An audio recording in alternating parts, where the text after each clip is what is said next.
Pick me up, bitch. I'm gonna fucking go get sushi. Hablando se entiende, Sharpie. Te voy a imitar. Hey, it says we're live, so I don't know. Let me check. You recording me? Maybe some beats. All right, we'll wait for the YouTube audience. Y'all making it crash, man. It's too many at one time. I know, man. Y'all on fire. Too much shit, man. Too many It's cars. working right now. All right, for sure. All right, take 2. We I back. can't even find it online. This is episode 81. 2 in 1 week. Hey, yo, on a roll. Okay, Luis is back on. Yeah, somebody Okay. put y'all trying to run from the questions. Oh, what questions, man? Ray, bring them on. Hey, You guys are making it crash. Don't all bunch up. Take turns, all right? Y'all making the stream crash one at a time. That's why we can't do it live now. You guys are sharing it too much. Pace yourselves. It's a marathon. Nipsey. I'll post a number again if you guys want to. 2 0 If you want to call. 8 6 7 3. Yeah. But anyway, we were talking about the fight that I was reading about, rumored when boxing is back, is El Gallo Estrada against Chocolatito. Yeah. Once again, they're both fighting on the zone right now. Chocolatito has a belt, so that looked like a fight that can possibly happen. What do you think? Does Chocolatito want that smoke? Dude, he needs to. Even if he needs to take that, he needs to take that fight. He needs to take that fight. He's at the tail end of his career. He just got a resurgence in his career by knocking out, that fight. And so, like, a fight with Gallo Estrada would be, you got to do it, man. You got to do it. It's a fight, of course, Gallito Estrada is going to want because he lost. He wants to avenge that loss. And so, like, why not try to avenge it against one of the former pound-for-pound greats? And so, they say that great fighters have a couple more fights left in them. So that's to show that he did, man, knocking this bigger guy out. So why not, man? Run it back, Gallo Estrada, Chocolatito. You can market that thing easy, man. Like rematch, the young in his prime versus the old, GOAT. That would be a sick fight. Okay, big shout out to Sharpie, our producer over here, holding it down. But yeah, Chocolatito. Man, I don't know, dude. He's obviously looking a little older. Yeah, a little bit, but Gallo looked very, very good. He fought Soren Visa, right? Mm-hmm. Was that his last fight? No, he had a fight after that. He had one after, but yeah, he took the title convincingly over. Yeah, the one against Soren Visa. Yeah. Fought very well. So I don't know, man. I don't want to see Chocolatito get knocked out again. Yeah, I don't think Gallito has that same size as that Sor. So yeah, I mean, I think it's gonna be. I think it's a much easier, I want to say easier. It's a more accessible fight against Gallito than against Gallo Estrada. Than against Sor, because Sor called him out too. Sor got that win. He's all like, "Hey, you can make money. Our names are attached." So I think make some good money with Gallo Estrada. Try to, get that belt. Yeah. But he could also make money with Sor. Make it happen in LA, huh? Yeah. At the forum. I'll be there. The forum that just got bought by what's his name? Ballmer? What's his first name? Steve Ballmer. Steve Ballmer, the owner of the Clippers, who bought the forum supposedly recently. Cash, apparently. 400 million. 450 million, something like that. Yeah. $1 billion. That's crazy. But anyway, yeah. That's the only possible fight. Obviously, there's rumors the whole Canelo, Billy Joe Saunders fight, which I think Billy Joe gets knocked out.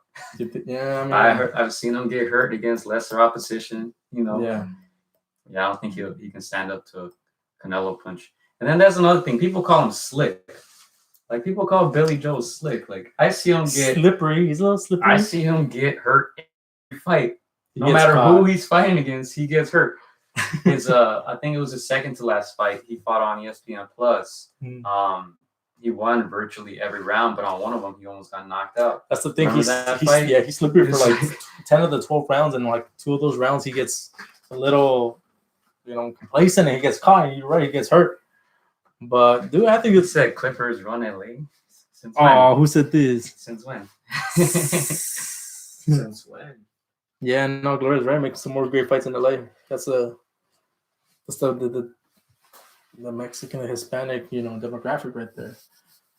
Yeah, we went to that first fight. I don't know. I'm gonna just start talking about Coleman and Marquez out of nowhere. I think we kept watching his fights recently. But we were at that fight against Mike Alvarado here at the Forum, right when they first brought back the Forum for boxing, and it was jam packed. Yeah, it was popping. But every Marquez fight is you're guaranteed to have. That was his last fight, I believe. Against Alvarado, he didn't fight after that, right? We know he didn't want a fist fight with Pacquiao.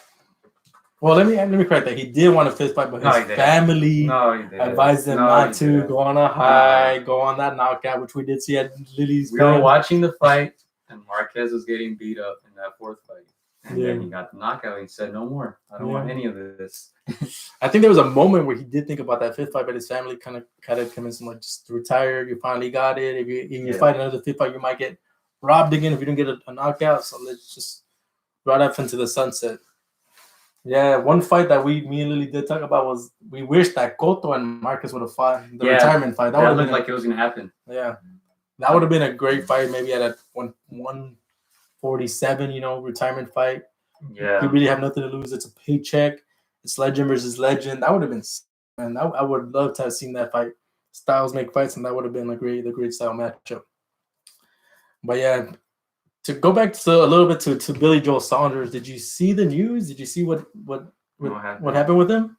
What? So apparently he made like this training video or like this workout video while in quarantine or whatever, and he came under fire for saying, like, he made this comment. Correct me guys if I'm wrong, but he said something about like hitting up like your spouse, like you decide like the way they like.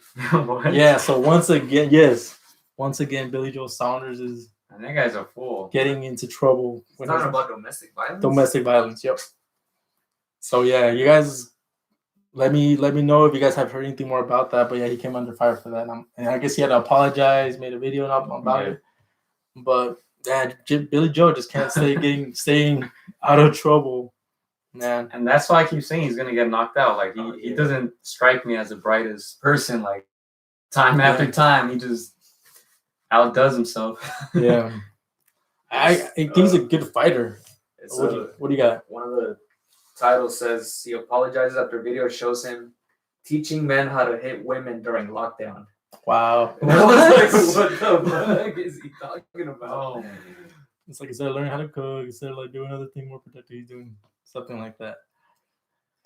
And for a while, he has stayed out of trouble. Yeah. All right. Yeah. You would think you'd stay more out of trouble being in quarantine or being like, Nope. Some people are just troublesome. Man, this is terrible. Can't stay away from trouble. So he's giving like commentary. Okay. During like the video. And we just read like a part. So as she comes in, she's just about to say something and you explode and hit her on the chin. At this time, she may flash and see white. She's in a state of horror. All of a sudden, you dip with that knee and finish her off. And he's like, why would he use? But he's like, he's doing that towards a punching bag. So he's referring. So he's kind of the partner the punching bag to a woman, and it's like, yeah. I mean, even if it was a joke, that's a bad taste. Yeah. Like there's good jokes, there's bad jokes. That's a bad joke. Yeah. As Mosqueda said, a man that can hit a woman is soft. I agree. That's crazy. I can't even hit my dogs. I feel bad. You know what I mean? Yeah. Marquez versus Morales at the Forum would have been amazing. Marquez Morales. Yeah. I kind of know who you would take in that fight. Who, me? Marquez against Morales. Right? Who would you take? I mean, depends when and where. Remember, we had this whole argument about who was ranked higher on the Mexican list, Morales or Marquez. Yeah. Marquez, I'm sorry to say, guys, he's overrated. I've said it over and over again, but he lost how many times, Pacquiao? He lost in his very first title fight. He lost to Tim Bradley. Who was he lose? He had a lot of losses. And obviously I think his best win was against Herrera, which we watched that fight. Yeah. That was his best win. Even that was a little controversial. Yeah. But Marquez is loved by a lot of people. But I feel like he's a little overrated compared to guys like Morales and even Barrera, even though he beat Barrera. But that was a very close fight. I mean, he's overrated. Why? What was his biggest, most like signature fight and win? Was that knockout or Pacquiao? Like you're in his fourth try. You knocked out in your fourth try. It took you 40 rounds. How many? What was that? 36 plus. Yeah, but he did this later. 6 more, 42 rounds. It took you to do that. We talked about Marquez, how he was. I guess you can say he was okay during the prime mid of his career, but then his longevity was a little bit, a little bit better, and he like kind of outlasted Morales and Barrera. Even knocking out the great Manny Pacquiao in that last fight. He was a better older fighter. I'll give him that. He was a better older fighter, even though he still took L's. He was still losing to Pacquiao. He still lost to Bradley. He lost to Mayweather outclassed. So I don't count that one. But one against Mayweather was the biggest. It was the biggest scam. The biggest farce. Yeah, he was like a 130-pounder at the time. Catch weight, it was supposed to be like at 142 or something. Mm-hmm. Mayweather didn't make weight, and they still fought, paid him off, and obviously dominated that fight. Yeah. But so they would fought early in their career. I would give that edge to Morales. But if they fought later in their career, Pacquiao for most rounds. I don't know about that. Who said this? Clyde. Yeah, I agree. Boxed them. They actually showed that stat when we were watching the Pacquiao Marquez Ford. Mm-hmm. He had up to that fight, he had won more rounds than Pacquiao, but he still didn't have a win. Yeah. But it was because of all the knockdowns that he suffered. That's the thing. Like I agree. I think he boxed him for the majority of those bouts. That might be true, actually. But it's the knockdowns that that might be true. Yeah. I mean, Pacquiao he had trouble with Morales in the first 2 fights, right? He was getting outboxed, and then he lost the first one. And see, that's why I feel like Morales doesn't get credit for beating Pacquiao either. Yeah. Because back then, Pacquiao wasn't the Mexican killer yet. Mm-hmm. He beat Barrera, and then he tied Marquez. Yeah. And then once he goes up against Morales, who at the time was like the best Mexican boxer, perhaps, he beats him. So everyone's like, oh, well, he's supposed to beat this Filipino guy, right? It wasn't until later on that they found out, well, this guy's killing everybody. Yeah. He beat Morales, 2 more times? 2 more times. He beat Barrera again. He beat Marquez a bunch of times. Yeah. Then he moved up in weight and was beating everybody else. Yeah, he ran through freaking... All right, I read a paragraph. You guys are legit, cool boxers. I also think Finito was the greatest as well. Oh, yeah, Finito. Yeah, that was cool, Yeah, man. Finito's a beast. Yeah. I haven't watched so much Finito Lopez, but you always hear about him, right? Yeah. And even shout out to Tilo Campos, who was on our podcast. He was also very thankful for that clip because he was like, man, that's like one of my favorite fighters. Yeah. But why do you think he doesn't get as much credit as the other guys? Obviously, during the, like you said last week, during the Chavez era, that was like his era. Yeah. Like everybody was overlooked at that point. But why else do you think? Maybe his resume, right? People are saying he didn't fight the best fighters, or the competition wasn't the best. Maybe because he was fighting at the lower weights, which you mentioned that as well. Yeah. Right. Super. Yeah. But he was undefeated. What? 51-0 and one draw. Yeah. I mean, he's respected. I think Liddy brought up that he grew inspiration for like an anime Japanese fighting character. I think like in Japan. So he mentioned one time that Finito's style, his punch was grew inspiration for like an anime Japanese character in one of these boxing shows over there in Japan. So like obviously Japan, Thailand, these are like the smaller weight classes. They respect these fighters. We know of Inoue, Donaire, like all these. You ever watch those fights over there? It's like a show. Yeah, it's like that's what I like about it. They can really promote, like just like it's kind of like Mexico, like the lucha libre. Yeah, it's a show, dude. It's a show. Yeah, it's not just a fight you're watching. Like you're gonna leave happy because you just saw this spectacle, right? It's not just you're gonna sit there and watch a fight. There's like all this random stuff that you see, the music, the lights. I don't know how to describe it, but if you watch the Nonito against Inoue, even the ring introductions, this is like WWE type of stuff. Like these guys were, I guess they had them like on a pedestal with the lights right on them by themselves. Like, that was dramatic. It's like you're watching a movie. Yeah, that was dope. Took the words right out of my mouth. Well, Derek is here. Shout out to you guys, man. He's on the East Coast. What time is it over there? 10? Yeah. What did he say? What is Morales messed around and switched stances on Pacquiao just to show off he's greater than what? Oh, Morales? Oh, okay. Yeah, I remember that. He switched stances on Pacquiao. Which that almost cost him. But I always rank Morales over Barrera, over Marquez, right? I don't know why. I don't know if I'm being biased. I don't think so, but I never liked Barrera. Yeah. But then again, Barrera does have losses against Morales, against Marquez, against Pacquiao, right? Yeah. Where and that's just a tough era, dude. Yeah. Like imagine what Pacquiao had to go through, like those three legends. Those And are, even after that, that's when he finally became the man. Like yeah. I mean, that's why he got that execution. He pretty much vanquished like the best Mexicans of that time, which people adored, loved, like for their own reasons. And even the De La Hoya one, I remember everyone's like, he's crazy. De La Hoya's too big. Even though he's at the end of his career, people are like, he's too big for you. That's crazy. Nobody expected that. Made him retire. Yeah. Do I remember with that one with De La Hoya, like it's like they're bringing in the big brother. De La Hoya, you know, they're bringing in like the El Primo, that big primo, that's kind of like big cousin. The big cousin. And a lot of people were like, man, that's not fair, you know. But everybody was giving Pacquiao props, like, hey, yo, props though for like stepping up, like, thanks for that run, thanks for like, you know, like all that.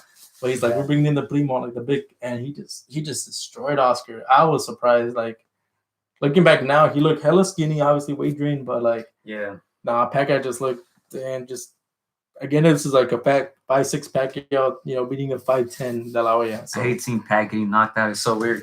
It's crazy because we were at Lily's house for her birthday, and we're just watching old fights, and that was one of the ones they brought up, right? Yeah. And I was like, you know what? I've never seen this fight again because I was a Pacquiao supporter, I can say. I never watched that fight against Marquez again, number 4, the one that he got knocked out in, because I just didn't want to see it. It's one of those fights. It's kind of like Sergio Martinez against Cotto, right? This is one of those days, sad moments in boxing for you know, for myself and for a lot of people. And I never watched that again until recently. Yeah. But Pacquiao was putting in work in that fight. Yeah, I guess Marquez. Yeah, Marquez busted open, bloody nose and all that stuff. Yeah. But Marquez with the timing, man. Like I said, 42 rounds that it took him. Marquez is smart, though. You got to give him that. Even the fight that we're watching against Barrera, he always fights the same way. He never gets crazy, desperate, frustrated by the crowd, by the people yelling. Even if he's getting hurt, he's still composed, for the most part. Sticking to his. Yeah, that's something he did say before, like the fight day, like, oh, like what's gonna be the difference? I'm smarter, and that's honestly what I saw like throughout those fights. Pacquiao just a little bit too wild. I mean, that's what gave him success, like that aggressive, wild, come forward style. Yeah. Obviously, those angles of speed, you know, like the foundation is like all that. But Marquez, just you can tell he's more composed, a little bit smarter up here. Yeah, he knows how to weather that storm, man. Clyde is saying he hated. Well, he liked Pacquiao, but that he hated that his Filipino friends would talk shit. So yeah, I get that. You got to root for the Mexicans and stuff like that. But I was always on Pacquiao's side for some reason. I remember watching that first fight against Marquez. We were talking about it with Lily, right? Yeah. I remember what was that, 01? I was 9 maybe. I was 9. And I was watching that fight, and we had like a whole barbecue carne asada thing. Yeah. All the uncles drinking and stuff. And that first round, Marquez goes down 3 times. Everyone's just like, shit, dude, this is like kind of embarrassing. You were happy? Huh? You were happy? No, I didn't really know him back then. Okay, I was just like watching a fight, good fight. But this Filipino kid was just whooping on the Mexican, and everyone there in the living room was just like, oh shit, it's kind of embarrassing. Like, anyway, just keep drinking, whatever. But then he came back. And then he came back in that fight and draw, which was one thing that a lot of people don't talk about was it was a draw due to a judging error. Yeah. Right. I mention it all the time because Mexicans seem to forget that one of the judges scored the first round 10-7 instead of 10-6. Right. 3 knockdowns. Right. You lose a round, you lose a point, 6, you lose 3 right? points. 10-6, but one judge mistakenly scored it 10-7 for Pacquiao. Yeah. So that was one of the difference makers in that fight, and that's why it was so controversial. But people don't talk about that. Yeah. People will say, Marquez got robbed 3 times, this and that, but you got to go watch the fights. Yeah. Marquez had enough experience to finally time his double step. Yeah, he turned the right hand over the top, stepping to the left. Perfect punch. Yeah, I think Pacquiao fainted like 2 or 3 times in that. Yeah, kind of gave himself away, right? Like you kind of see coming on 1, 2, boom. And on the last feint, he actually stepped a little bit on Marquez's foot too. Yeah. Kind of stepped on his toes, and perfect punch, already off balance, boom, down. And one of the saddest moments, at least for me in history. I don't know what other ones can you remember. We mentioned Martinez against Cotto, obviously. Yeah. What other sad moments do you guys remember in boxing? We're just talking about random stuff now. Huh? Obviously, for some people, Gaddy lost. Gaddy, yeah. Yeah, those losses. Gaddy had a lot of just De La Hoya, no chance. Mayweather, no chance. Yeah. Against Alfonso Gomez. Yeah, no chance. Like that was his last fight. Other sad moments. Yeah, of course, the most recent one is Martinez. Like, yeah, I don't want to talk about it. Yeah. I'll tell you how I feel. Like, honestly, like that one hurt at that moment. I had money on that fight. Yeah, dude, we both lost money. I lost 40. That one hurt because we didn't know how bad his knee was. Right? I feel like we got tricked. Man. We got tricked a little bit. Yeah. After that, I'm like, man, I don't believe any of these boxers. They kept saying my knee is good. He's good to go. But he kept wearing the long shorts. The first thing they go away that the shorts were so long. Yeah, the basketball shorts. I was like, why are they so long? Why is he trying to hide? That's the first clue that I got. But Chavez Randall hurt. Yeah, the end of Chavez was painful. Chavez de la Hoya? No, the end of Chavez when he was just taking fights. I saw a documentary on that. Mm-hmm. I think it was like some Mexican channel or something. But they were following him like in his last fights, and he was just out of it, dude. Uh-huh. And his body was hurting, things like that. But Tyson's end of his career was sad. That was sad for us, yeah. But Tyson was a little straight up. He's like, I don't have it in me anymore. Yeah, he's like, I'm not a fighter anymore. I'm just here for the money. Like that's why I love his podcast because he's just real vulnerable. Yeah, I mean, I'm sure for us it was like some of these modern fighters. I look back because I like watching YouTube history. Yeah. So I look back at Ali. Of course, people loved Ali. Yeah. So when he fought against like Trevor Burbick and he was like like a shell of his former self, I'm sure people were like. And then about the aftermath of he ended up. Yeah. So one that did hurt, and we were actually talking about. How we mentioned the Carlos Molina fight against James Kirkland, how he got disqualified in that fight. I think that was on the undercard of Danny Garcia against Eddie Morales. Oh, Morales, that one was come on, that one was tough because Angel Garcia talking all this shit, hyping up his son, and he was fighting an older guy, Morales. What was that? 140? 140 at that time. Yeah. And Morales, you 122, 126, 130, right? Yeah. Now he just went up, I guess, for the paycheck. I don't know, but he got turned demolished, man. That was sad. He ended up like Adrian Broner. Yeah, that one was tough. That one hurt a little Chavez bit. Cossasu, that one too. Chavez Cossasu, that one's tough. That was probably like the one who took the beating, the most beating physically, because Cossasu is just a pressure fighter, but he's like in his prime, Eastern European. Like we saw what he did to Judah, he made him do that little stinky leg, like so. Yeah, that one was tough. Yeah, the what was I gonna say? Damn, I forgot. Back to Martinez though. That hurt at that moment, but honestly, gotta go there. I'm gonna go back and say what Mike Tyson said about Sugar Ray podcast when Sugar Ray Leonard lost to I think Hector Camacho. He didn't have that speed. He was done. He was older. Like again, he was not himself. Yeah. And so Mike Tyson said like that one didn't hurt, and you can see him choking because like he has so much respect and admiration for Sugar Ray Leonard. He's like, but that one didn't hurt because I knew that wasn't you. That wasn't you in there. Like I know who you are. Yeah. So for me, that's Martinez. For me, I'm like, I heard at that moment because I didn't expect it. But looking back now, I'm like, that wasn't him. Yeah, that really wasn't him. He was at the moment, you're just like, at that moment, it hurts. Yeah. But that's why I respect guys who go undefeated, like guys like Finito Lopez, 51-0. Mayweather too. Even at I don't know, he was fighting amateurs at the end of his career, right? But like even at the end of their career, where they're supposed to slip up, they manage to pull off the wins or whatnot, because a lot of these guys, that's how they end up, right? Like just trying to get the last paycheck. They going in there knowing they're probably gonna lose, right? Like looking back at De La Hoya Pacquiao, like it sounded like De La Hoya already knew that he was washed, but that was his last attempt. Yeah, I think there was a rumor like he had a black eye, right? De La Hoya by Edwin Valero, who heard him in sparring, and he put money on Pacquiao. But that's another story. Wow. But no, it's hard enough to win that matches, let alone like title fights, but to stay undefeated that long. Yeah, that's the one thing about, and I mentioned this too on the podcast before. Chavez mentioned that. Chavez I think like around his fight in La Azteca was around his 84th fight around there. And he was saying by that time he was already slowing down. Mm-hmm. He was already succumbing to the drugs and to the alcohol. And he was saying like before he felt like he was indestructible, his chin, right? And then once he got into the 80s, he noticed that even guys who were not supposed to hurt him were able to hurt him with simple jabs, with punches that weren't even that hard, right? So that's crazy to hear. And I think after that he still fought Pernell. Yeah. After that, I'm not sure. Yeah. But Pernell got robbed against Chavez.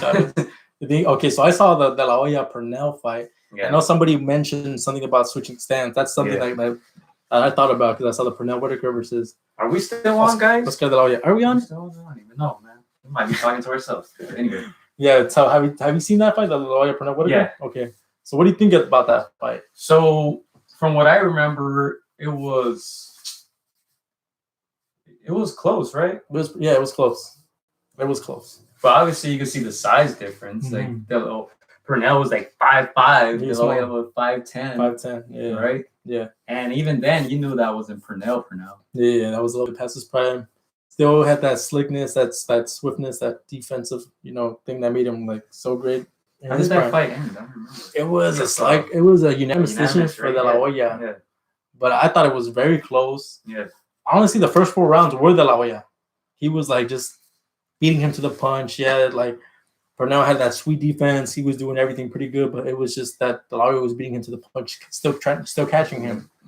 But then De La Hoya switched stances and started making that fight more difficult than it should have been, and it was a lot closer. All the middle rounds were Pernell really just like making him look bad, making him miss the way we seen Canelo make fighters miss. So it was just like that. So yeah, De La Hoya switched stance. Even then, I feel like that's what made guys like Chavez great. Because as a boxer, you can say Pernell was a better boxer, but Chavez would still find a way to not lose in that case because it was a draw. Even if you think he lost, but he would still find a way. Yeah, right. We just saw a fight, right? Roger Mayweather versus Chavez. Yeah, in heat, just like that. Chavez didn't look good. Yeah, he didn't look good. Roger is like the boxer, puncher versus the swarmer. And most of the time, it's the puncher can box, but you saw that. Even in not having the greatest fight, Chavez was hurting him. Yeah. Obviously, he made him quit. In what round was that? 9th? I think it was the 10th or 9th and 10th. One of those. Yeah. But I don't know if he came out for the 10th. Yeah, that accumulation of punches was still there, and so he made him quit. So. We have a question here. Alan Garcia, shout out to you guys, man, for tuning in. Thoughts on the Olympics being canceled? Oh yeah, that's crazy. You know how much money they're gonna lose? A lot. That's the initial thought. Yeah, that's crazy. Triple digits in the millions for sure. So that's saying he wanted to watch it this year. Yeah. You know what? I've never really paid attention to Olympic boxing. Mm-hmm. Yeah, I never really have.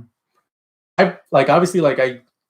Someone that looks back at the histories, that Olympic boxing is very important for boxers. You ever go back and watch those tapes? I see some. And I see most of the 80s, like the 80s. Yeah. The 80s were when they had everybody on the U.S. team was almost certain to medal, if not get gold. Mm-hmm. I think it was like that 80s team with Whitaker, with Pernell, with all these names. Like Holyfield, all these things that went on to be. So it got pushed back 1 year. Yeah, it's supposed to happen in 2021.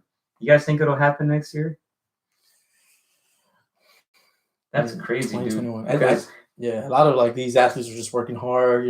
It's and for example, for boxers, it can set them back, dude. Because I'm sure a lot of guys who are thinking about going pro or just saying, what, I'll go to Olympics and then sign a contract. Now they're on pause. Yeah. Yeah, a lot of them we're hoping to spring careers off of these Olympics, and then so it's on pause for now. They've been training 4 years, 3.5 years for these, and so it's crazy. Yeah. Again, it's they can't do it without fans, and obviously without the fans, So it's a bummer. Too much money behind building the stadiums and infrastructure. Yeah. What do you guys like to watch during the Olympics? Because like I said, I don't really watch the boxing. What do you watch? I like to watch. I watch track and field. Track and field. Yeah, that's intense. Even I like to watch the women, when they do the miles. They don't call it a mile, but the 400, the relays, those 16. Yeah, those things are intense, dude. Obviously, when Phelps was swimming, Yeah, I like to watch that. yeah. What else is there? Gymnastics was pretty cool. That was Actually, cool. Yeah, I yeah. never watched gymnastics, only during the Olympics. It's intense because like you're like, fuck, are they gonna fall off Track that and field, beam? boxing, gymnastics. Yeah. Oh, basketball, Derek. Yeah. Well, yeah. Basketball, of course. Yeah. But USA was Yeah, you know who's gonna win. If it's like you want to see something that's pretty competitive, or where there's somebody that can like make history, like when it comes to swimming, right? It was Phelps. Yeah. And he was taking the headlines for like could be the possibility. Like, And then when Usain medals- Bolt, obviously Usain Bolt, running. of course. Like, I used to wake up for that, dude. Yeah, Beijing. Yeah, Beijing, Yeah. For me, those are the two. London to the London Olympics. But Yeah, obviously boxing is a little different. I think it has to do a little bit with the headgear. Of course, like in the Olympics, you have that headgear, so you don't see people's faces, right? So, that has to do a little bit with it. And then the timing. I think the timing of that, they don't give it as much promotion as well. So, All right, Alan Garcia, too much happening. That's why I decided to go to Los Angeles, train with Gloria Mosquera, turn pro. Hey, that's what's up. I've seen Alan Garcia and Miss Gloria's stories. Shout Oh, out yeah? to you, Alan. Yeah, He's the one on the stories? yeah, up Oh, and nice. coming. Yeah, That's dope, man. yeah. How old are you, Alan? Yeah, tell us a little bit about yourself, Mr. man, Alan we might get you Garcia. on the podcast once Yeah. we're back in the studio, man. Yeah, that's cool. I don't know, man. Yeah, I mean, the Olympics are dope. I love going to the gym and just seeing, some of those things like, wow, I'm running on the treadmill and shit. So, Yeah. it's You know, the reason I said we're not going to get any big fights like this year in boxing was because a lot of guys, I feel like they can't even train properly right now. I don't know. You guys tell me if that's accurate or not. But even trying to get a sparring partner, right? You would think this, you kind of don't know who to trust at this point. I don't know. The thing is with this coronavirus thing, you don't know how long it's gonna last. No more headgears in the Olympics. Oh, nice. Oh, they say no more? Yeah, Miss Gloria said. Okay. Yeah, that will make it a little more interesting. Yeah. But yeah, what were you saying? Yeah, to me, like, I'll ask you something like, do What's you wish there was some kind of change to the Olympics? Of course, we've seen and heard about how maybe there's robberies, like things, the point system is very, biased to certain styles. Do you wish there was some kind of change? I think of Olympic boxing. Yeah, I think of some stories like Roy Jones. I know there was some controversy there where the judges were, wine and dine. I feel like Floyd Mayweather was a little bit robbed too as well. And so, I feel like at those times, I don't know, just from what I've seen, it was a lot more political. Mm-hmm. Because even the basketball team got robbed in one of the Olympics. I believe. How do you get robbed in Oh my basketball? God! I will show you that video. Like, it's insane. All the fouls. Did they play against the Soviets? Brian, do you remember? Yeah, remember where they did the same play like 3 times or something? Oh yeah, Remember? when the ref kept bringing up the like a replay. Yeah, the inbound. that was like one of the biggest robberies They in Olympic basketball. USSR versus USA. The USA team did not accept the silver medal, I think. Yeah, Or what was it? It was like a medal, right? Yeah. And they were like, "Now we're gonna take it." So was this game close? Like It was a close game, right? It was a close game. Okay. USA must Final have taken the lead possession. like 3 times or something like that. Yeah. And but the ref kept replaying it until they favored until they favored the other team, and then the ref. So the same inbound play, they did it like 3 times. Wow. Is this Until they finally hit the last basket and won. where were these games at? Moscow or where? Somewhere over there. You don't look it up right now, but yeah, I feel like back then it was a lot more political. No. Yeah, of course. Now, I don't know. Like I said, I don't watch so much Olympic boxing. I feel like they don't even put it in the forefront. Like It's not really. I mean, I remember last time NBC, it was like NBC, right? And then NBC Sports and Mhm. Telemundo, and then the other ones you have to watch it either online or through another channel. But I don't know. I guess no headgear. I guess that's good. Mhm. Yeah, that's good. You see more because before it was just like even Andre was telling us it was just a lot of punches being thrown because you have the headgear. You Mhm. kind of know you're not going to get hurt, and you know you have to score points, Yeah. right? So you're just, and if I'm not wrong, was it 2 minutes the Olympic rounds? No counts. I'm not sure, but you got to throw a lot of punches in a short period of time, and you got the headgear. So I think without headgear, it might change up things a little bit, give it more of a professional tone to it. Yeah. Yeah. For me, my question is like we've had American Olympic gold medalists, but they haven't had that same they haven't won the crowd over. Derek said Russians always doing something. Yeah, so it was when the Soviet Union beat the United States 51-50 in the gold medal game. 51-50. Okay. At the 1972 Summer Olympics. 1972. In Munich? Yeah. In Germany? Munich, Of course. yeah. So they busted out some fishy stuff. I remember watching the I think they made a whole documentary about that, right? Yeah. Yeah. I think ESPN made a documentary on it. All right, so let's go to some comments here. Garcia, I'm 17 years old, natural lefty. I got almost 150 amateur fights. Oh, that's a lot. Already sparred champions in the area, such as Chon. Who's Chon? And Ryan Garcia. It's a Chon. Due to virus, you have to postpone participating in a few camps. Yeah, man, that must have been tough. Yeah, let's go to that, and then we'll go to Clyde's. Yeah, that must have been tough because a lot of guys were training. Mm-hmm. Some guys that we had on the podcast getting ready to fight, right? Fights in April, and then even at the end of February, they're like asking, like, do you guys still think like the fights are gonna be on? Because people didn't know what was going on, and then obviously everything got postponed. I read that the WBO postponed everything through June 2020 for WBO fights through June. So it'll be a while, man. That's crazy. Yeah, a lot of people thought that things were going to come back in May. You know, we had something set up in Russia Vegas. was banned from the 2020 Olympics. Were they? Were they? Yeah. I think they were, huh? For what? For reading about that. They did. I don't know. Cachurules? Okay. Wait, wasn't it due to illegal substances? Oh yeah, the Russian team that got like eliminated. Yeah, it was. Yeah, due to testing. For the PEDs. This is for what sport? What was it? Was it track? Or it was for like a lot of like sports. Yeah, Shakur is one of the WBO champions who won't be fighting at least until June, July. That's what it sounds like. That's what I read from WBO. Clyde, what other sports other than boxing are you looking forward to? NBA, obviously. NBA is gonna be interesting. Yeah. Because the new seasons normally start October. They're saying the playoffs might go into September. And then how many? There were like what 3/4 through the season. Yeah. I think it goes straight into the playoffs. So I don't know. That's gonna be interesting, dude. It's gonna be interesting how to do it. Is they gonna do game 7s, or are they gonna do like best 2 out of 3? I don't know. That's gonna be crazy because they're losing a lot of money too. I mean, just win one game, man, with single elimination.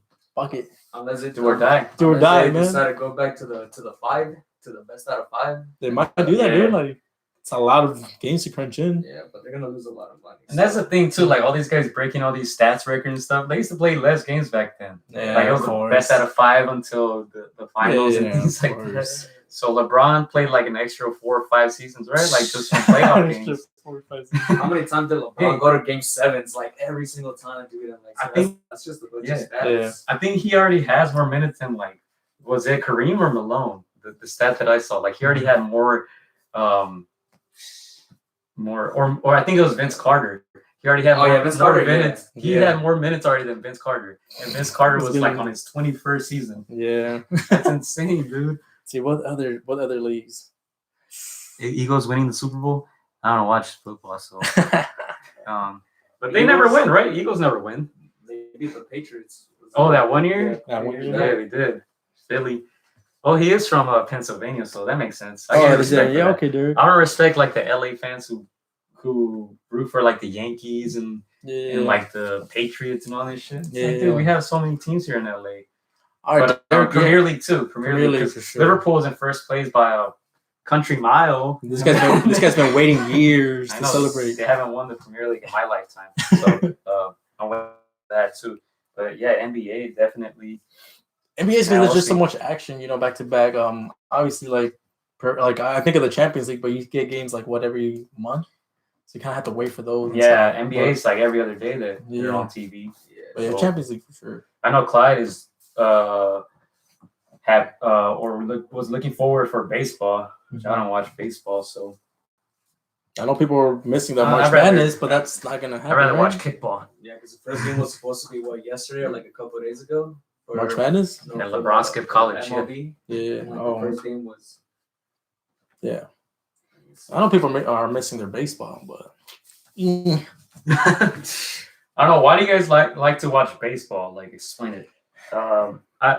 Playing it is probably more fun, but watching a game, like, I don't know anybody who's actually watched a full baseball game or a full American football game. I'll defend Like- this. I don't like baseball in like no way, shape, or form, but like the same way we have a passion for like Yeah, yeah. boxing, I'm sure people have the passion for baseball. But even then, when We just yeah, it's just not there's not a consistent action as an NBA. Yeah. You go back and forth, you know, like yeah, there's 2 hours of commercial and 20 Yeah. minutes of game. yeah. Right? But even then, when people say like, "Oh, why do you like soccer? That shit is boring," I'm like, "Hey, you're right. I get bored watching it on TV. Mhm. That's me too. Like, But you're not in the same boat." I know you're like baseball's even slower. Like that's even more boring, you know. Yeah, But, I like- don't watch any sport where you have to pause every 10 seconds. Like, Yeah, it's a delay. do Even that. in football, to me, like it's too much of a delay. But again, people are like grew up with that sport. They're passionate about Yeah. their teams, about players. I get that. And just to me, it's like that continuous action, like in boxing. Yeah. Like, Imagine in continuous boxing, you could only throw 2-3 punches and then go back to your corner. action. Yeah. And take a water break. It's like, So with your coach for like a whole 2 minutes. Man, no. no shade though. They make a lot of money in those sports. Yeah. But yeah, no, boxing is the best sport out there. No bias. Baseball is just the best team sport. Is it? It's just the best. Basketball is The like best boxing. It's baseball is the mental. best team sport. Baseball is like boxing. It's mental. I don't know, dog. I saw the team that won it was doing these signs and shit. Oh, right? Astros. That's Ain't ain't nothing nothing they mental were- about that. They're mentally smart outside. You know, planning for that. Fucking Astros. Yeah, I do agree that basketball and football is more physical. More the athletic. physical gifts that you have. Yeah. Like, I can throw a football, dog. Hey, I'm not even kidding. If you say throw it through a wheel, I'd be able to do it. I'm not even kidding. I feel like they're massively overpaid. Especially if you look at these doctors now who are literally saving people's lives. And There's you got a a lot. fucking dumbass football player who gets in trouble every year with the law and this and that, but Yeah. they're making $40 million. Like, it makes no sense. Yeah, but- no, there was a Slack on social Anyway. media going like we have these essential workers, doctors, nurses that are like on the front lines, putting their lives in danger, you know, through this crisis, and yet we're paying like the star athletes, you know, tens of millions of dollars, and they're in their home sitting, chilling, you know, like, you know, pretty much can't do much. I mean, shout out to Zlatan though. They're using their platforms to, you know, fundraise. I so. saw Amir Khan too. I don't know. Did you Okay. see Amir Khan? No. But So Amir Khan had supposedly he has a building. I think it's in the UK. Mhm. A building. It's like a 4-story building or something that was going to be used as a wedding hall Okay. and as a club. If I'm not mistaken. Mhm. Something like that. But it had multiple stories, and he Yeah. said that he was gonna allow them if they wanted that building to use it as a Okay, to use that as medical. medical facilities. Okay, Yeah. that's dope. So that was pretty cool. Yeah, I know Oscar went on Yeah. his Instagram. You know, he we'll put the link up, you know, later on. But yeah, where they can donate people to help people here in LA. You know, where he's from, and so that's cool that they're using their platforms to reach out. And he did also ask other celebrities, you know, to Yeah. match and stuff. And so that's dope. That's Yeah, that's good to a see. But let me ask you guys listening. How have you guys been managing with the yeah. quarantine stuff, self-quarantine, even though it's not really being enforced, right? As of Yeah. yet. But I know most people are staying home and for the most part not working, you know, things like that. Unless, what do they call it? An essential? Unless you're an essential. But how have you guys been managing? You know, obviously I'm pretty sure you guys have been watching a lot of fights too. So drop down in the comment section what fights you guys have been watching. Yeah. Just recently we watched the Marquez Barrera, right? Mhm. We watched the Pacquiao Marquez 4. We were watching Sergio Martinez against Paul Williams 1. Yeah, Which was dope. Of course. close fight. Yeah. And then you were watching the McClellan fight against Nigel Benn. I That went was- back and watched that that shit was one. good. You That shit is- undersold it. Yeah, You I did. undersold it. I That's did. one classic Yeah. fight that I've never heard Yeah. about, never knew anything about. But that thing was classic. Yeah. Savage, right? You see how like it was all leather, trading of leather. I had never seen Dude. anybody throw straight power punches for what was it, 10 rounds 10 straight? rounds, yeah. Bro, Straight power punches. that was a great every fight. punch Tell me why up with like with bad intentions. throughout the whole fight. I was like, why don't fighters fight like this? Why can't they fight like this? And Crazy. then you see the after effects. You're like, oh, okay, that's why. It's tough, dude. Like you gotta pick your battles and shit. And then the thing too is like a lot of people say, oh, now athletes are superior, this and that, they can go longer. Dude, watch some of these old fights, especially the 15 rounders. Mm-hmm. I'm like, I guarantee you, a lot of these dudes nowadays couldn't be able to sustain that title pressure, those punches, and then 15 rounds. Yeah. I was saying like fighters now are more athletic based on that medicine, and they can recover faster. But that mental toughness, like that shit that you can't to another level. That shit that you cannot teach. Yeah. I don't know if they will last that long. So it's like it's a balance. All right, what we got here? I haven't even watched all the classics with me. Oh, nice. You make them. I feel like that's a must. You gotta you have to, especially the younger guys, make them watch the classic fights because that just, man, I feel like you said, you're talking about the mentality. You're like, damn, all right, so that's what it takes, especially when you watch the Mexican fights. Yeah, because sometimes it's all hard. It gets to a point where your opponent's skill level and yours are just the same, and it just becomes who has the bigger heart, who has the most will, and that's where you really find out like everything you've been. And then for the most part, every boxer that we've talked to say most of the game is mental, right? We've seen so many guys say 90% mental, 10% physical, right? So, man, what can you say? When you say mental, it's like mental toughness, and then like that IQ too, like in that ring. And obviously, if you're ready physically, you're gonna feel ready mentally, right? And vice versa. But everybody says it's mostly mental. Yeah, and when I think mental, I think of like just not just IQ smart, but like discipline wise, what you're doing, like when you're not in the ring, how you're taking care of yourself, what are you eating, what are you doing for recovery, all these other things, like how are you handling your like nightlife, like all that, all discipline. So, man, like shout out to all you guys that follow the greats because like they did something right. So, yeah. What other stuff we got, G? Showtime has Vasquez Marquez trilogy on tonight. Okay. Who's that? The brother Marquez? Was it? Vasquez, is that right? Yeah, that's the brother of Rafa Marquez. Vasquez.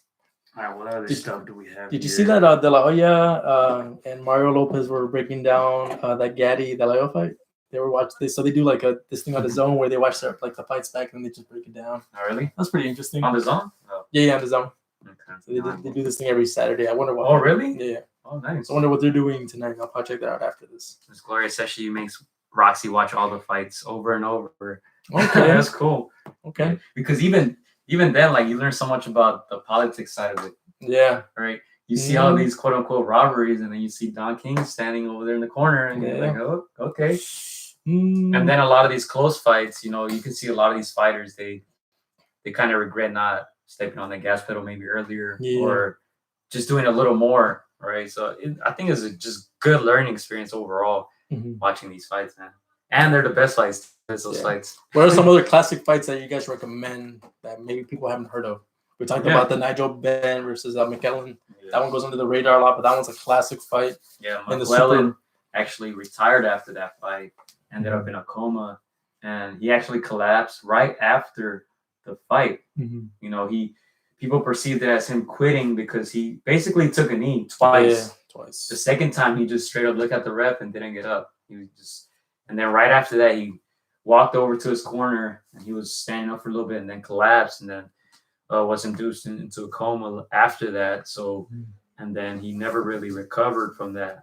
He had serious injuries, right, to the brain and to his body after that. Never recovered. So you never know what these fighters are going through. Honestly, like people judge and through the television screen, but you never know, dude. You never know. Yeah, and the McLaren, he was a very talented boxer. Oh, all right, look. So Derek, he says something we were talking about at Lily's house, right? Don King is, let me see, slimy, but man, he made the best fights happen. That's true. That's exactly what I said. This dude was a devil, but he was your devil. Boxing was like a golden era, dude. Yeah, it was insane how many great fights he had, and you even said it like we pulled up a card, right? We pulled up a card. Do you remember It who was on it was Tito Trinidad facing Hector Macho Camacho Uh-huh. early on in Tito's career, and we were like, oh, they fought. Okay, cool. We gotta go back and see that. But who else was on that undercard? Yeah. Meldrick Taylor, Thomas Hearns, and then another one. There was another big name. But I was like, God, But this is all a under the full same card. I was like, Yeah. this could have been like 4 different cards. Yeah. How did he get like? And then who was the promoter? Don King. So yeah, you did say That that classic fight that I posted about Finito, who was the promoter? Don King. He was talking about McClellan against Nigel Benn. Don King. You know, and we talked about, and I've been reading the Tyson book, and I keep hearing stories about how people knew that he was a snake in boxing, that he was like, but who do they want to sign with? Another promoter that's going to get them 20 to 30K or sign with Don King, who's going to get them millions of dollars, who they know he's going to steal them. But they'll still walk with 500K. He's going to rob you. He's still going to rob you. Going to make more 10 times more than what you will make with an honest promoter. Exactly. That's the crazy part. That's the crazy part. That's the power of a promoter, like in his prime. All right, so Derek, I watched a video where Zab Judah told a story where Don King took 1.5 from Zab. Even after he took the cut. Yeah. Our boy Anthony Sims Jr. was stuck in the Don King contract. Yeah, he was. He just happened to hire a lawyer who used to work with Don King, so he knew the loops around that contract. Yeah. And how long did he not fight for? He still did not fight for like a year and a half. Yeah, because Don King. And this was early on. Yeah. And he just happened to hire Don King's Don King's old lawyers as well. He knew the loops and he got him out of that contract, and then he signed with Eddie Hearn and the Zone. But dude, these guys, and back then it's like they were making money, so it's kind of like they didn't care. Yeah. Like they knew what was happening, but man, you hear about all the aftermaths. Everybody just calls him a thief. Remember the story that Sim said? Like they brought him a suitcase, Bobby Chacon, with a ton load of money. They're like, hey, just sign right here. And he's all like, no, my mom said not to sign nothing. Like, no matter how much money you put in front of me. I think I want to say that they offered him like maybe 50K. Yeah, it was 50. 50K, like how old was he at that time? 21. 21. They pulled up to his house like 50K in a duffel bag. And they're like, just sign this contract. This money's yours. Like, he didn't take it, and he was able to get out of that Don King contract. And we talked about this. I don't think a lot of people that age would not take that money. I'll take it. I'd be like, Bobby Chacon, Bazooka Limb fought 4 times. Yeah, 4 times. I haven't. Okay. Have you watched Bobby Chacon? I don't think I have. I haven't. I heard of his name a lot though. Let's check those out. Yeah, back then they used to fight a lot and often. Yeah. Who was it? Was it damn it. Who was that movie that we were watching? Somebody that was like, it Sugar Ray Robinson? Someone who fought who did he fight? It wasn't Vinny Paz. It was one of those Italian. Jake LaMotta? Jake LaMotta. Yeah, they fought like 6 times. And one time they fought with a 3-week gap. Like, that's insane. You're fighting these classic fights with this guy. You're like, oh, I'll see you in 3 weeks. Yeah, in 3 weeks. I'll see you in 3 weeks. It's crazy. He's already signed up. That's unheard of, dude. Dude, that's crazy. They would fight about like 10, 15 times a year. If you're Gary Russell, you take 1 fight a year nowadays. Gary Russell would not last in that era. Against the number 15 rated guy. If Gary Russell was in that era, like fighting 3 times, like that's a lot. That's enough. All right, Limon. What kind of performance would you want to see in boxing in terms of promoters, healthcare, maybe a union? Derek said, "I would take it in a heartbeat." We talked about this a lot, right? So it's kind of a discouraging question because this sport has been around for so long and nothing really gets done. Yeah. I mean, obviously, if they would offer healthcare, which they don't, right? I think Ms. Gloria said for USA Boxing, they do pay your medical expenses for USA Boxing. That's like, I mean, but that's like because they're youth. Yeah, kids. It's kind of healthcare. Because other professional sports do that, right? Mm-hmm. They take care of your injuries. Yeah. Because there's so much money involved. Like something that we talked about and we've said for years, it's like that boxing lacks that central governing commission, right? Yeah. There's not a commissioner like there is in the NBA and football. Some force to like. But the thing is that it's a global sport. Because it's the global sport. Soccer doesn't really have FIFA. Yeah, but there's 200 other governing bodies within each country. The Conmebol, right? And even then, people in FIFA went to jail recently for bribing the people in Qatar to have the World Cup. So even they're corrupt as hell. Yeah, the thing is that there's always, where there's business, where there's money, especially on a global level, there's always going to be corruption. Obviously, like national leagues, like the NBA, football. That's easier to manage. It's because it's governed by like 20 teams, 30 one teams. nation, and there's like the Supreme Court in the U.S. that will, you know. Yeah, I don't think that would work for boxing, honestly. Boxing, too. Did you know that boxing used to be a national league, though? Right? It used to be like the USA. It used to be called the NBA, National Boxing Association, but then they went global, and so maybe it was done on purpose, maybe not, to like just so they wouldn't be able to get checked. But yeah, boxing's always been corrupt. It's always been gonna be hard to. Do you guys think that will work? One governing body in boxing, one major. Do the USA boxing team get paid? I don't think so. I don't know. That's a question you have to ask Miss Gloria. I don't think so, because I see them do fundraisers and stuff. Mm-hmm. So I wouldn't think so. If they do, it's not enough, because they still have a lot of expenses and stuff. But I guess it depends on what level as well. I think the Olympics. I think if you're in the Olympics, you get everything paid for. Plus some. To an extent, I think to an extent. Yeah, Miss Gloria would know more about that. Yeah, as I mean, based on, I know Senator John McCain did try to pass a bill when he was a senator. When he was to try to get a. Didn't he pass away? He passed. Yeah, I think so. Yeah, right. Recently. Yeah, but I know he always tried to push this bill to make a central governing, commission, but it always fell through because maybe like they didn't think it was big enough, or like. What do you guys think will help boxing? Answer that, but continue. For me, or what do you guys think will work? Because it's tricky. Yeah, in my opinion. For me, for sure, maybe like a pension plan, something where like obviously like there's only a certain number of boxers that make so much money, only a few. Yeah. Maybe like cut some of theirs. That's the thing. That's why I want to shout out. Kind of like a tax on the rich. I want to shout out Just Boxing, Sean, because he wants to do that, something similar through his foundation. Yeah. Right. Help the future, present, and the past generations of boxers. Mm-hmm. Right. But after they retire,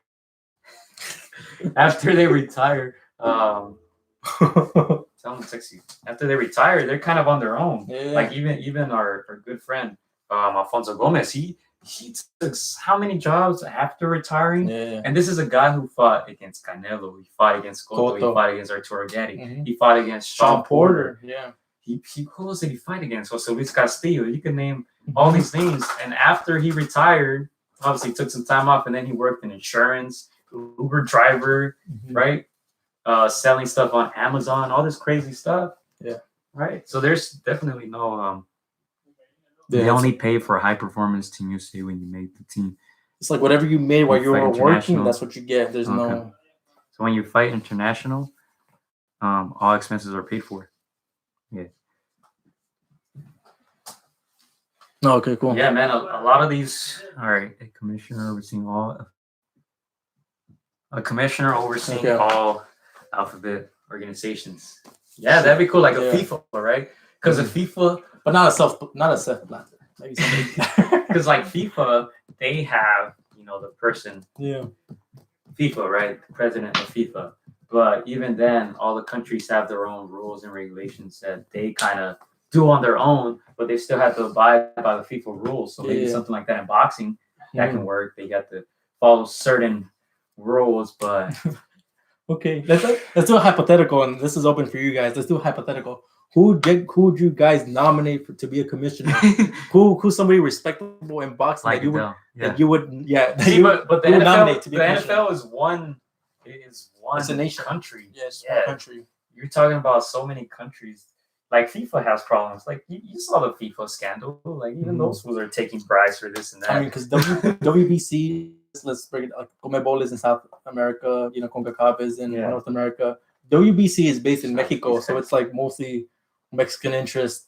I know that the IBF is like USA, Errol Spence. That one was created to help the American fighters, come up, because there was a lot of favoritism in the WBC for Hispanic fighters. So they're all based. Some of them are based in the USA. WBC is based in Mexico, so it's like. How do you go? WBC is killing everybody with these belts, by the way. They are pretty nice, but there's too many of them. We have talked There's about too this many out of there. them. Too many belts. It gets people talking, dude. I'm All we telling- talk about is WBC. I'm telling you, Brian could probably win. WBO, Brian could probably win an interim belt. Probably. So who would you, Gio, nominate to be a commissioner of boxing? Who's somebody that you're like, this guy, I trust this guy to do the right thing? Mike Tyson. Mike Tyson, okay. Mike Tyson will tell you straight up. He's seen it all, right? Okay. No, but that's so tough because Mhm. I don't think former boxers, like they say, former boxers should be the judges. Yeah. Like I don't think these guys could be so unbiased to Mhm. be able to do tasks like that. Like all of them have people they align with. Yeah. I think you know who I would nominate. Who? It's close to Mike. Somebody close to Mike. Sugar? Nah. Sugar Ray Leonard? A trainer. Close to Mike. In the past. Cuss? Nah. Someone alive. What are we talking Somebody super passionate. about? Say it. You know what I'm talking about. I would nominate that guy. Bang! Bang, bang. Teddy Atlas. I would nominate Teddy Atlas. Muhammad Ali proposed a boxing reform act that has been enacted until. Yeah. Yeah, the Muhammad Ali act. Adam Silver is the best commissioner. Hey, I agree with you, Brian. What is that? Teddy Atlas is who is he talking about? Adam Silver. I was guessing. Yeah, so you know. Teddy's crazy though. I don't trust Teddy. Teddy's He pulled a gun to Mike Tyson. I don't trust Teddy. Hey, there's a story behind that. No, but you know, back then, let's go back in history a little bit because people don't know. Because you know, like a lot of people call Top Rank racist and stuff, but They call Golden Boy racist. the co-founder was actually he was in the Nation of Islam. I believe he was the son of Elijah Muhammad, Oh, really? right? And that Top Rank came about because he was talking about Muhammad Ali. Muhammad Ali made his own promotional company back in the day. Okay. This was before Promotions. the war, before he decided to say, "Fuck yeah, not going to war," but whatever. He had his promotional company, and Bob Arum was actually the only non-black in that company, right? And they eventually shut that down after Muhammad Ali declined to go to the war and enlist or whatnot. He couldn't fight. No state will give him a.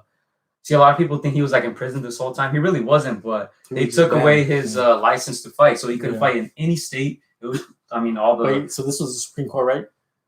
Yeah, well, the states decided that, but they're all in cahoots. Oh yeah. So no state was giving him a license to fight. So his company basically disappeared because it didn't exist. If you're not fighting, your company doesn't exist. There's no brand, right? there. And at that time, they did that so he can get basically all the piece of the pie and his people, right? So they made their own. I believe it was pay-per-view, but then that dissolved, and then that's how Top Rank came about. The same guy, I forgot his name, but I think it was Elijah Muhammad's son.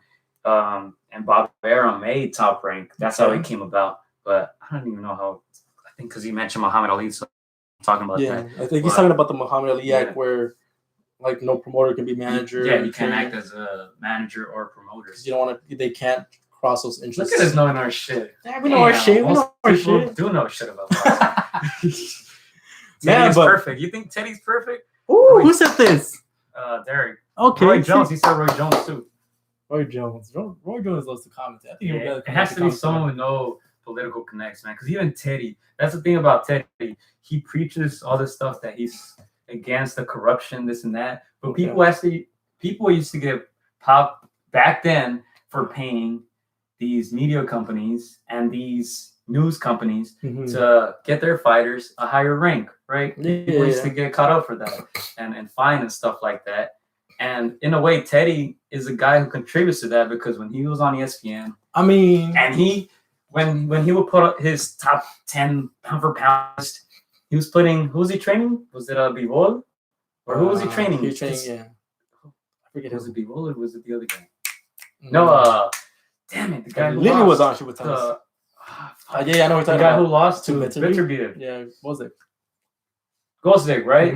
He would put Gosdick in all his top 10s because he was training him, and he would put the Charlo brothers, which he loves them. So in a way, he's like corrupting these lists because of his political connects and ESPN, of course. Yes, like that's your employer, so there's gonna be some. But like when one of the Charlos lost, he did went on record and he was like, you know what? I've said time and time again that I call it how it is when a judge gives a bad call. He's like, but this time they got it right.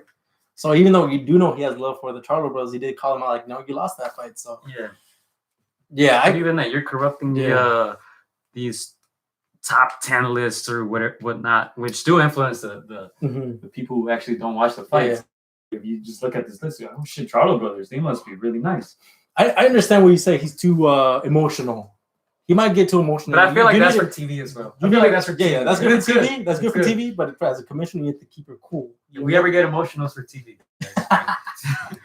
But I honestly really like Teddy. Teddy was the student of Customato. Customato, he grew up in that boxing world when there was mobsters, where there was the crazy a lot of bad that, shit. Man. And Cus was able to keep his integrity through all that. I've heard countless stories where like they try to mess with them and he would not be having it. He wouldn't have it. He was an OG. That's another thing when people say boxing is so corrupt, this and that. Like, dude, baseball just got caught cheating for this shit. FIFA people got arrested. And then back then, the mobsters used to run boxing. So I feel like there's less cheating now in boxing than ever. Yeah. But there's money. There's bound to be some form of corruption. Let me read when this. there's vast amounts of money. I take Roy Jones Jr. He knows what it's like to be screwed over. Yeah, and hopefully won't show it. Yeah. And then what did Derek say something about baseball is a cheating sport. Yeah, it's so easy to cheat in baseball, dude. Yeah. You know what's crazy when people were explaining that to me, I think it was during the Wolfpack Roundtable podcast, that they were cheating by making these signs and stuff. I'm like, so that's illegal? What? Like the giving people signs? Like you're still throwing a ball 100 miles per hour and you still have to hit it. Yeah. I mean, at least, but what's the difference? Like in soccer. In soccer, you can, like, there's some specific coaches on the sideline who study film of these guys when they kick penalties, and then they're telling their goalie, hey, this side, because that's where he most likely shoots, right? And a lot of time it works. So why is it so bad in baseball? I don't know. I don't watch baseball. I think it's, in baseball, like, a sign, you have more time to, like, hit that ball. Example, boxing, you can't be like, he's going to throw that jab. Like, you already hit me. Like, I'm already down. Yeah, baseball, too, like, got that time. It's so hard to hit a ball 100 miles per hour, even if you're telling me but at least that ball's going to dip. I still want to hit that shit. They're pros. They know it's going to dip. They know, like, how to increase their baseball been for longer than America's been sport. Yeah, of course. Anything with money is going to cheat, man. Anything with money, My guy A-Rod cheated, so shout out to Derek, man. Yeah, Derek's funny. And I have to say, Stephen A. Smith is the last person who should talk about boxing. ESPN should be embarrassed with. Yeah, I agree. He's just entertaining and he's loud. It's just loud. He's just loud. Yeah, I've said it so many times on this show. Like, I give those guys zero credibility. Like, even Max Kellerman. Like, I give him his shit because he knows the history of boxing. Yeah. But, like, Brian, how many fights do you think Max Kellerman has ever been in? None, right? So what was it? Marky Mark? Was that him? Marky Mark. Yeah. He was like a wannabe rapper, right? But anyway, that's beside the point. It's good for TV. Stephen A. Smith is good for TV, and so is Max Kellerman. But really, they don't know shit about boxing. Like Max knows he's a historian. That's good. But when he starts trying to break down fights and act like an expert, that's when Shaq can come in like, shut up, Chuck. You have no rings, Chuck. And he's talking to a Hall of Famer, right? Yeah. Shaq. But he's still telling him, you know what it's like to win, Chuck. I won't say you can discredit Max. I think Max knows his stuff. There's it's like saying like a boxer will know more than him. There's some boxers that will box, but they won't know the history. They won't study it. They won't. Yeah. So it's like, who has more credibility? It's refreshing to hear, like Ms. Mosqueda saying she makes Roxy watch all the tapes, right? And then like when you hear Ryan Garcia go back to the old fights and the old tapes, like that's good, man. I enjoy that. Like I've said this on our show too, like we shouldn't, when we're breaking down fights, we shouldn't act like experts. Yeah. Like we shouldn't be talking jabs and straights and uppercuts and he got winded and he was rocked there. Unless you've been there. Yes, exactly. We've never won a world title in boxing, right? We can talk about these old fights, but we like when Stephen A. Smith and acts like an expert and I don't like that. It's good TV though. I gotta say that it's good TV. I mean, he lost a lot of credibility when he was throwing that jab or that uppercut. That was horrible. It's Dirk. How you doing, Derek? Hey, Chuck. I don't know what it's like to win, Chuck. That's the funniest show on TV, man. Yeah, those guys are funny. And they know their shit. That's the thing. Oh, he's here? Yeah. We have a fan coming into the building. You want to go around here? Let's go around here. Show him your Lonzo Ball. Yeah. You go out through the window, bro. You can go out through the window. Yeah, don't worry about that one. It's our security guard right here. Jersey's gonna be worth thousands of dollars when he comes back to LA. Just have him sit in the front in the lobby. Hey, do you guys like the live stuff? I was gonna be too many people. Alright, so I just go chill. Hey, you guys like the live stuff? I was thinking of just doing it more. I don't know what do you think. Yeah, I like it. I like this live thing. It's different. You could come. Yeah. We've done what? This is the 80th episode. We've never done it live. I've always kind of stayed away from it because you know when you're not live, you got a little more cushion to mess up and to edit stuff out. Even though out of 80, I've only edited 3 things out, and then I think all of the times was because people told us to edit stuff out. Mm-hmm. So live, it's a little different. Mm-hmm. You know, we've done the live commentary, right? But then you got to remember, you can't curse.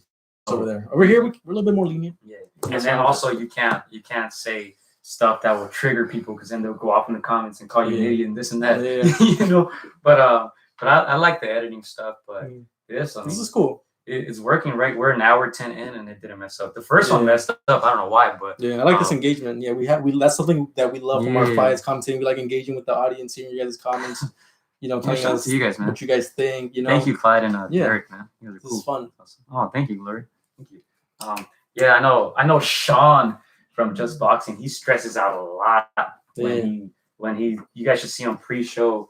What's up, man? You got more live fans. Hey, 10 people limit. You gotta 3 people limit in the studio. Yeah. But anyway, Sean, I know he stresses a lot about this stuff, especially when you have guests. Like, there's so many things that can go wrong. Yeah, you don't want to offend them. You guys saw them. the first one, our first try, like 8 minutes in. Our guy Brian was like, "Hey, I think this thing cut off because you guys are frozen," and we might have said some cool stuff. I don't even remember, but.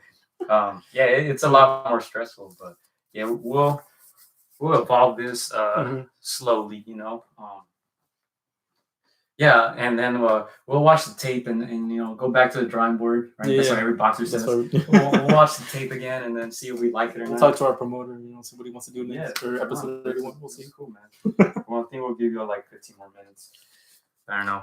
Yeah, if you guys want to do any plugins, any shout outs that you guys want to put, let us know. Hey, man, shout out to Derek, man. Shout out to Derek, man. He said he couldn't do what we do. Much respect.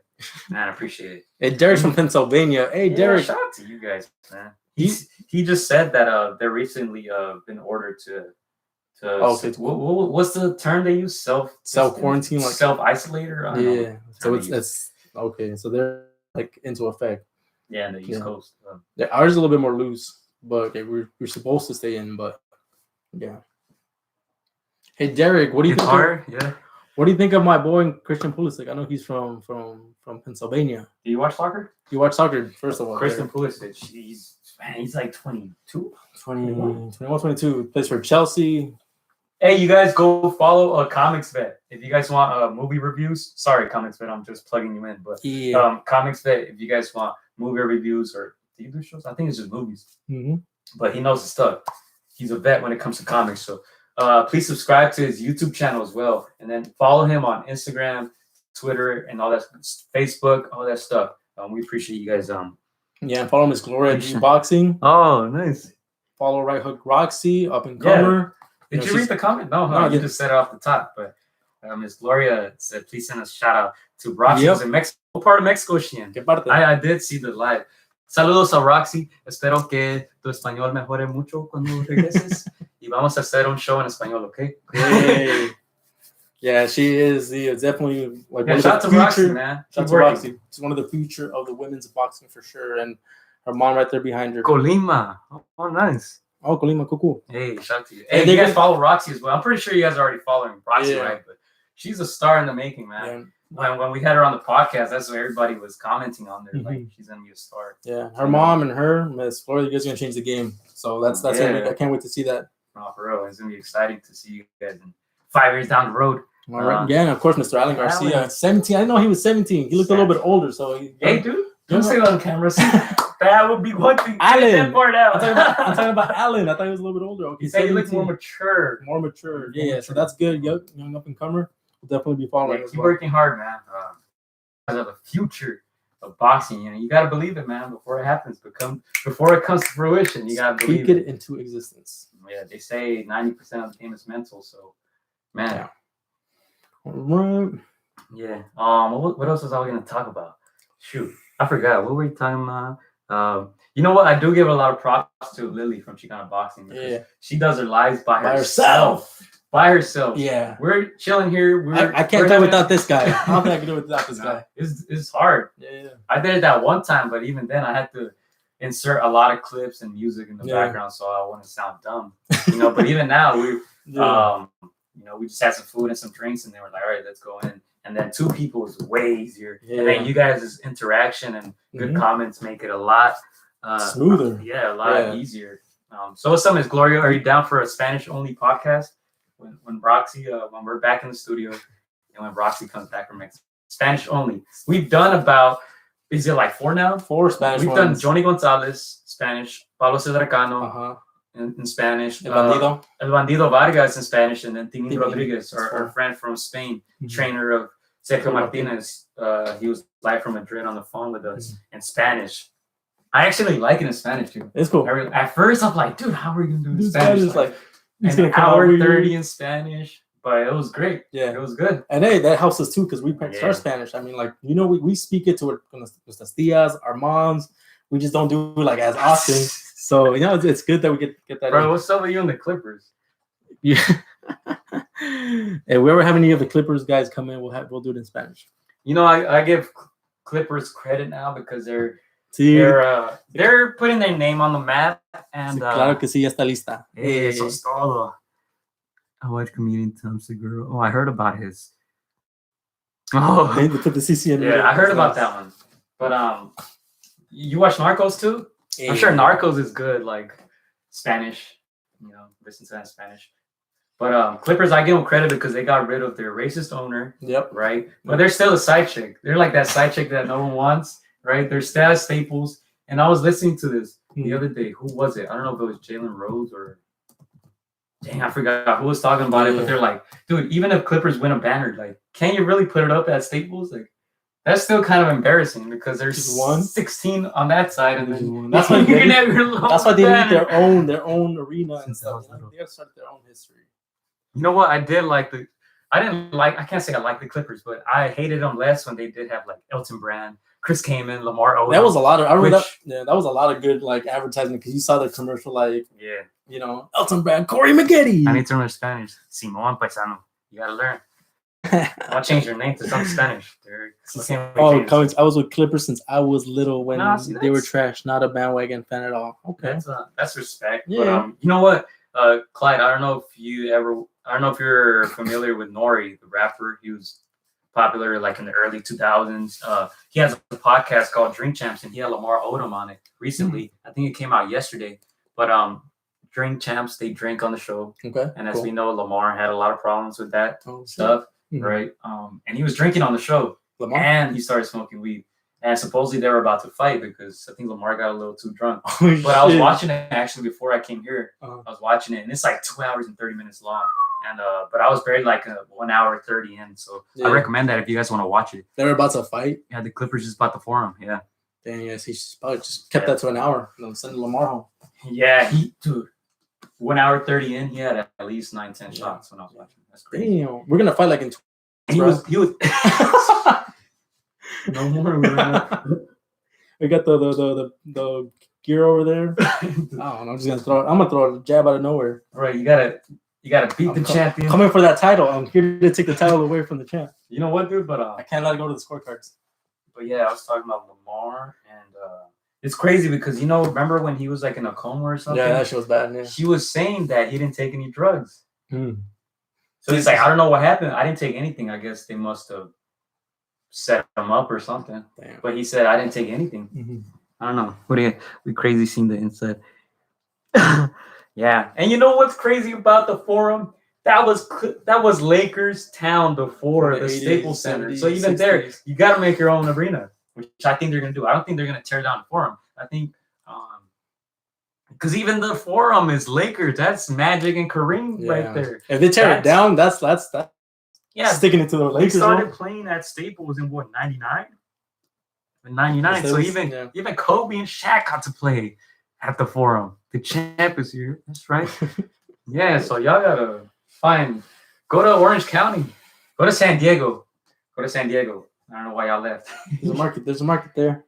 Yeah, but obviously, like, this is a very popular question, right? Cliche, I don't know, whatever you want to call it. But what fights do you guys want to see? Being realistic at the end of the year. Just being realistic, because I don't know. I don't think we're gonna get any big fights for the end of the year. I think the training more than anything has messed up the boxers' training schedules and all that stuff. So yeah, like they're still training on themselves, but like something you brought up is sparring. There's not a lot of sparring. Who are you gonna bring in? Normally they bring in a lot of people to spar. So you gotta keep like 6 feet. So you can't really connect. You're gonna see a lot of people fighting like Mayweather. Shadow boxing. Yeah, you're gonna see a lot of Mayweathers on the comeback and stuff. Yeah. Just take over the Knicks. The Knicks are trash, bro. And they're worth so much money. That's crazy, the Knicks. So who was the Knicks' last star? Nobody likes the owner, dude. They didn't let Spike Lee in the other day. Did you hear I about that? heard about that. That's like the lowest turnout.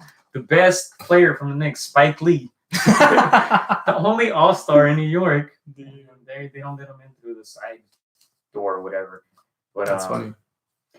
Yeah, man. I'm glad you guys were able to join us. You know, we have been in talks. Should we do it live? Should we not? Yeah. And we took a little bit of a page from Chicano Boxing, because she does it live.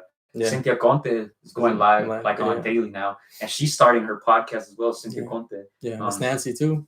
Nancy Rodriguez as well. Yeah. She works with WBC and Supreme Boxing, so shout out to them. It should be exciting. We talked about this. I was like, I would love to see Lily, Cynthia, and Nancy do a podcast together. Have Miss Glory come on. That would be cool. Man. They would kill it. Like, I know the male demographic would subscribe to that and watch every single time, right? They're like, okay, they know what they know what they were talking about. Okay, that's the thing.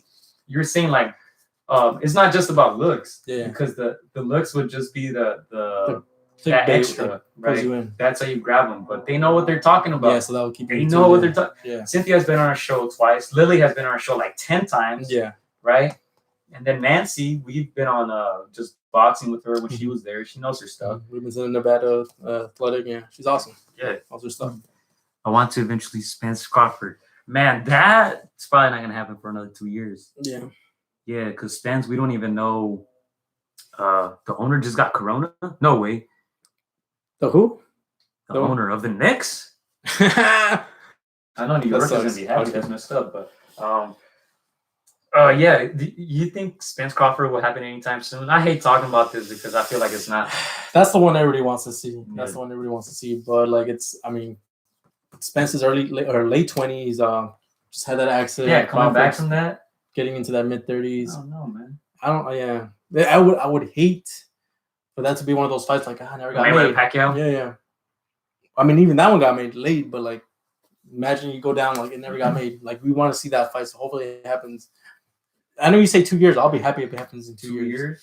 But yeah, for me personally, I'm like most excited to see come back. I don't care who he fights. Dang, it came out 5 hours ago. The Knicks owner got it. It's now. I wish I would have saw Valero versus Pacquiao. Yeah, Valero is did he commit suicide? Yeah, he murdered. Yeah, a lot of people talk about that, huh? Yeah, that would have been a great fight. Power versus speed. I know, Clyde, you also were a wrestling fan or are still. I don't know. I don't know what wrestling's been up to nowadays. I think they're still going on. I think they're still wrestling, right, behind closed doors. Yeah. But anyway, I think is it a new documentary? It's called like The Dark Side of the Ring or something. They talk about Chris Benoit and I saw that. I seen Guerrero. I actually watched it. The Dark Side, yeah. I saw it was most focused on Chris Benoit.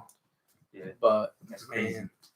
That's the thing with these wrestlers. They're it's like the opposite of boxing. They're out there every day. That's 300 and like 15, like 20 days out of taking no breaks, and they're always like in different countries.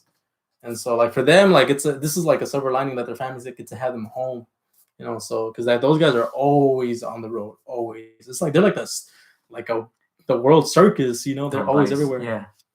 Yeah, it's on YouTube. Yeah, Vice. I watched it a few nights ago. Mhm. But yeah, we'll go like 5 more minutes, right? Mhm. That's cool. So Chris Benoit was one of my favorite wrestlers. Wrestle. He could wrestle. He was like this small, compact guy, but he was like a heavyweight, full-fledged heavyweight. Not the biggest guy, but he was like one of those most hardworking guys. And then he did it during a time where the smaller guys really weren't getting they weren't getting chances like that. Yeah. Right. It was the 6'5" guys. Mm-hmm. What's his name? Kevin Nash. Obviously Hulk Hogan, Scott Hall, Goldberg. You know, was big, roided up dudes. Yeah. And WWF, WWE. And I think that's why Chris Benoit and Eddie Guerrero were like such good friends. Like they related. They were like the same build. They were the biggest guys, but they work hard. They, you know, obviously Eddie Guerrero was like comes from family of wrestling. You know, and long history there. Man, and they both had their demons. They weren't perfect. They had their stuff, but man, that toothless aggression. Oh man, what are they? The Rabid Wolverine. Yeah, his fights with Eddie, with Kurt Angle, those were the best.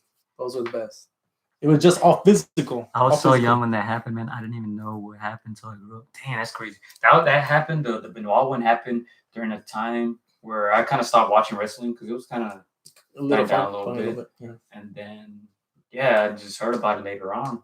I think they were supposed to do like a SmackDown show, and then they just canceled it or something. I don't remember. But that's crazy. But going back to the boxing question, kind of all over the place right now. But I think you guys could come through. Eddie Guerrero was the man. Yeah. Viva la raza. I see you. Right. I remember him from like WCW days. When I started watching wrestling, I used to watch WCW. I used to watch like Rey Mysterio on WCW, Goldberg. I think NWO was at WCW first because I didn't have cable, so I used to watch it on. I think it was Telemundo, like late night. They would show a week after that. Oh yeah, they did. Like we'll take this. Yeah, so I would watch that. Dude, that shit was tight in Spanish. That was dope. And then eventually that dissolved, so they moved on to WWF. Eddie Guerrero was like obviously like the Mexican favorite for us. That's like the first big Mexican wrestler that you're like, that's my guy. Like he's. If I'm not mistaken, was he the first Mexican heavyweight champion? Clyde, I think you would know this. Yeah, he's the first, and then it was Andrew Ruiz. Hey, y'all think Andy Ruiz is gonna make a comeback? I don't think so. He got hands, but man, I don't know. I break loose playing wrestling. I broke his fingers and we were. Dude, me and my brother got so good at wrestling. Yeah, we knew how to like fake the punches. We used to spear each other and stuff. Yeah. Spear was like the go-to because it's an easy finishing move. Yeah. You know. You see Big Daddy when he gets his. Yeah. You see Big Daddy when he gets his in a little chokehold and puts him to sleep. Who gets so good at that? It's just funny. So is Gloria. That would be interesting. All female pod with female fighters and female trainers. That would be great. That would be interesting. Yeah. I feel like there's so many untold stories. Yes.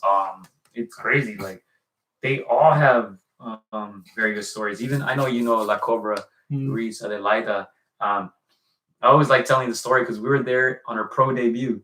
We're actually ringside doing the commentating for her pro debut. Yeah. And since then, I think I told you she was my favorite fighter out of all that stable at All-Star Boxing because she was just good. And she technical, and then she would just knock them out. Yeah. Right? But then her, like I think she's a single mother with 3 kids. Yeah.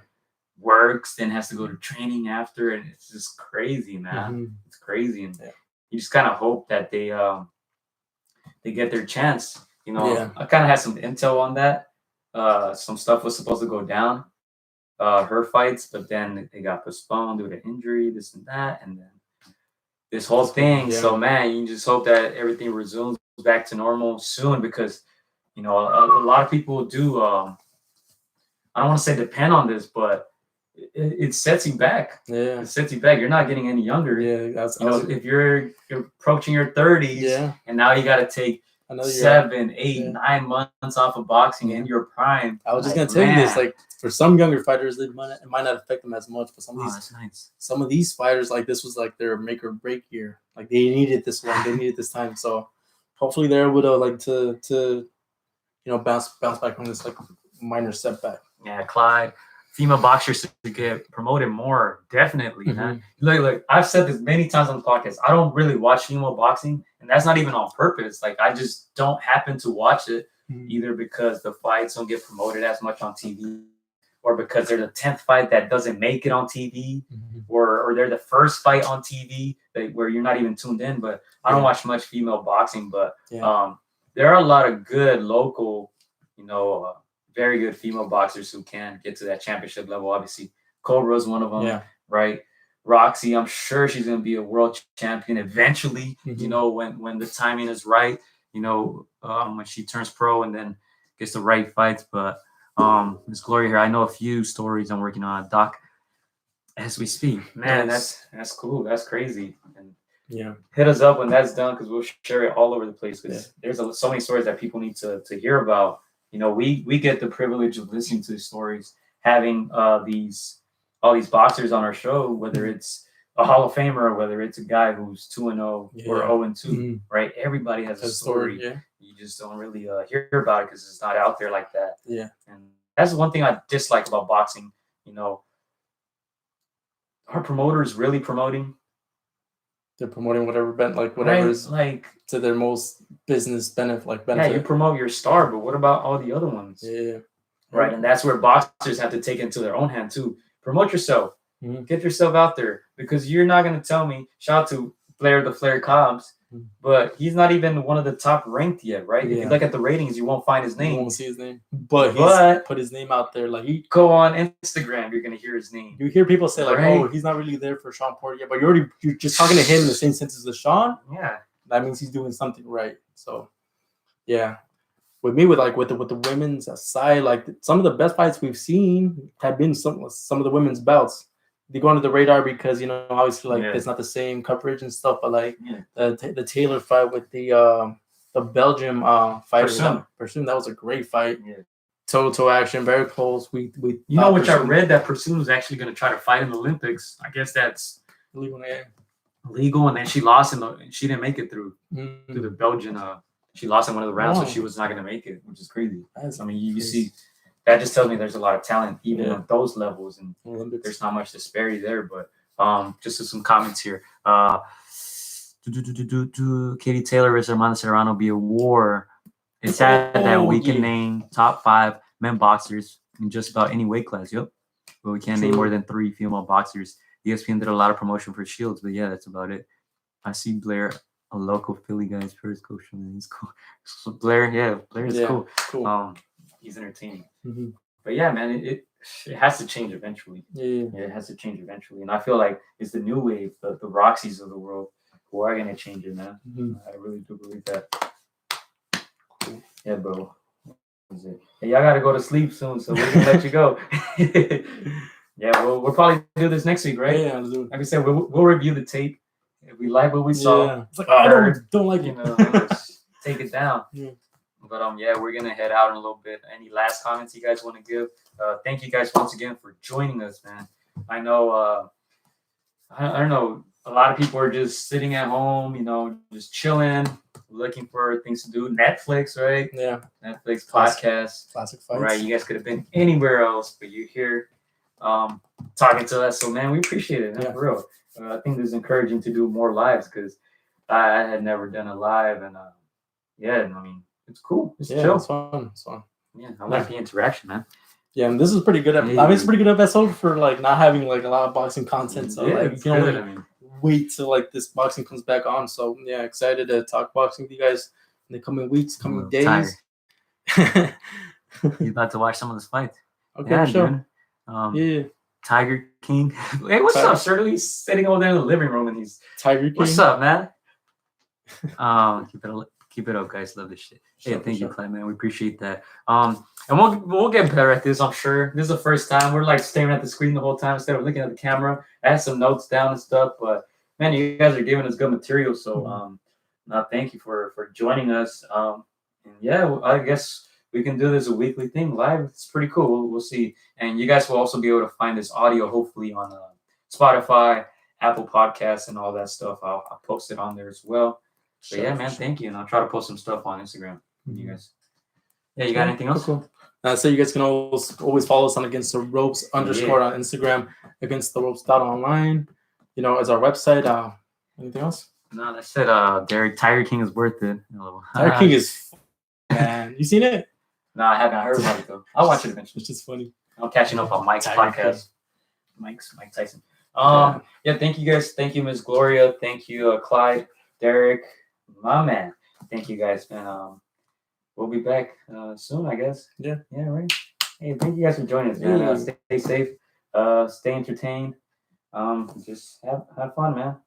Have fun. Hey, rest up. Please. Hold on. Let me hit him with some Roger. Should I hit him with some Roger? Yeah. Hey. Contra las cuerdas. All right, we out, guys. Dude, I'm just gonna leave these posters here.